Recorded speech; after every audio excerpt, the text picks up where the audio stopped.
हमारे पास तो कोई पावर ही नहीं थी दिल्ली के अंदर, ना पुलिस हमारे पास, ना एलजी हमारे पास, ना कोई पावर ही नहीं थी हमारे पास। लेकिन हमने धीरे धीरे करके, लड़ लड़ के, हाथ जोड़ के, पैर पकड़ के स्कूल ठीक कर दिए, अस्पताल ठीक कर दिए, लोगों के बच्चों को भविष्य दिया, गरीब के बच्चों को डॉक्टर इंजीनियर बनने का सपना दिया, उनके सपनों को पूरा किया। किसी के घर में कोई बीमार हो जाए उसका अच्छे से अच्छे इलाज का इंतजाम किया। बिजली 24 घंटे की, बिजली मुफ्त कर दी, पानी मुफ्त कर दिया, तीर्थ यात्रा करवा रहे हैं बुजुर्गों को। इतने सारे काम किए, जनता बड़ी खुश हो गई, जनता का दिल जीतने का काम किया। ये एक मॉडल था जो आम आदमी पार्टी ने विकास का मॉडल किया। और उसके बाद हम लगातार एमसीडी के चुनाव हुए, उसके बाद हम 2020 में चुनाव हुए, लगातार सारे चुनाव भारी बहुमत से जीतते जा रहे हैं। और ये अभी जो बजट रखा गया, अब तो जनता कह रही है कि ये 7 सीट भी हमारी आएंगी इस बार।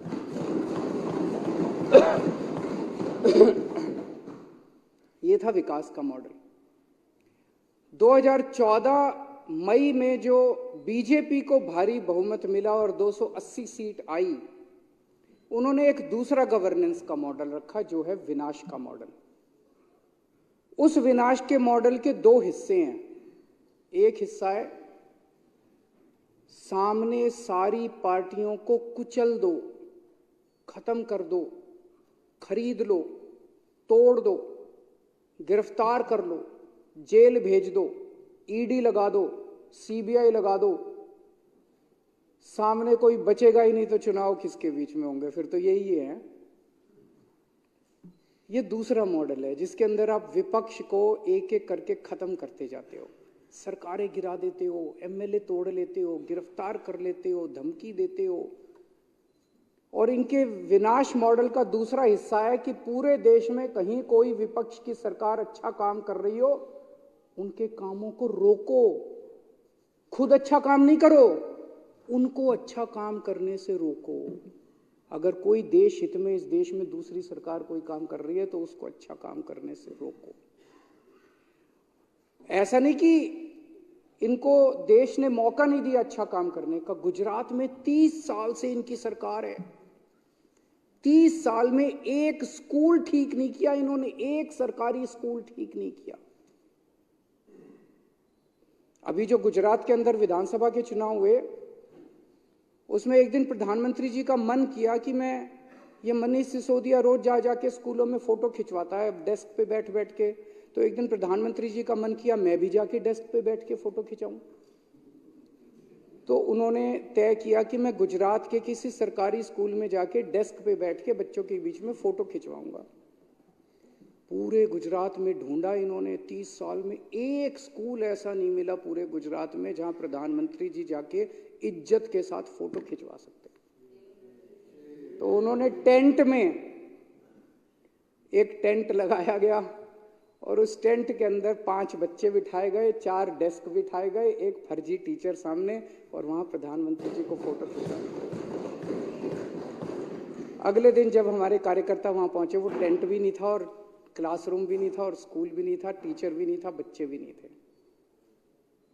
तो ऐसा नहीं कि देश ने इतना भारी बहुमत दिया, ये चाहते तो देश का दिल जीत सकते थे। अगर ये कुछ काम कर लेते तो आज इनको ईडी की जरूरत नहीं पड़ती, सीबीआई की जरूरत नहीं पड़ती, पुलिस की जरूरत नहीं पड़ती, इनकम टैक्स की जरूरत नहीं पड़ती। जनता वैसे ही कहती है यार इनको, जैसे दिल्ली में कहती है। दिल्ली में तो हमारे पास पावर ही नहीं है, हमने कौन सी ईडी फीडी छोड़ रखी है इनके पीछे। खूब फल फूल रहे हैं ये लोग भी, सारा विपक्ष फल फूल रहा है, लेकिन दिल्ली की जनता के दिल में तो हम लोग हैं ना। इन्होंने ईडी का और पैसे, आज इनके पास पैसे की कोई कमी नहीं है, पता नहीं कितना पैसा कमा रखा है। अब जब सुप्रीम कोर्ट ने कहा इलेक्टोरल बॉन्ड किस किस ने, तो बता ही नहीं रहे कितने बॉन्ड किसको किस पार्टी ने दिए। और ये तो 1 नंबर का पैसा जो इलेक्टोरल बॉन्ड से, 2 नंबर का पता नहीं कितना पैसा का। एक एमएलए 25 करोड़ 50 करोड़ 100 करोड़ में एमएलए खरीद रहे हैं पूरे देश के अंदर जाके। इन्होंने उत्तराखंड की सरकार गिरा दी। उत्तराखंड में लोगों ने कांग्रेस की सरकार बनाई, हरीश रावत की सरकार बनाई, एमएलए खरीद के, एमएलए तोड़ के इन्होंने उत्तराखंड की सरकार गिरा दी। इन्होंने कर्नाटक की सरकार गिरा दी, इन्होंने मध्य प्रदेश की सरकार गिरा दी, इन्होंने गोवा की सरकार गिरा दी, इन्होंने अरुणाचल प्रदेश की सरकार गिरा दी, अब हिमाचल प्रदेश की सरकार गिराने जा रहे हैं थोड़े दिन के अंदर। और फिर कहते हैं हम जीतते हैं। ये जीतते थोड़ी हैं, सरकार गिराते हैं, ये जीतना थोड़ी है। ऐसे बनाओगे सरकारें तुम? इन्होंने एक एक करके पार्टियां तोड़ दी। महाराष्ट्र के अंदर लोगों ने महाविकास आघाड़ी की सरकार बनाई, एमवीए की सरकार बनाई, शिवसेना, एनसीपी और कांग्रेस की सरकार बनाई। अच्छी सरकार चल रही थी, अच्छा काम कर रहे थे वो लोग। ईडी का इस्तेमाल करके, सीबीआई का इस्तेमाल के शिवसेना के 2 टुकड़े कर दिए, सारे एमएलए इन्होंने तोड़ दिए। ईडी का इस्तेमाल करके, सीबीआई का इस्तेमाल करके इन्होंने एनसीपी के एमएलए तोड़ दिए, वहां की सरकार गिरा दी इन लोगों ने। इनका फॉर्मूला है कि सामने विपक्ष को रखो ही मत, कोई विपक्ष में ही नहीं रहेगा तो फिर चुनाव किस बात के होंगे? फिर तो इन्हीं को वोट पड़ेंगे। सबको जेल में डाल दो, कोई सामने ही नहीं रहेगा। कहते हैं मोदी नहीं तो कौन। क्यों कहते हैं? सबको तो जेल में डाल दिया तो मोदी नहीं तो कौन, कोई बचा ही नहीं। सारे जेल में डाल दिए तो मोदी नहीं तो कौन, मोदी नहीं तो सारे जेल में। तो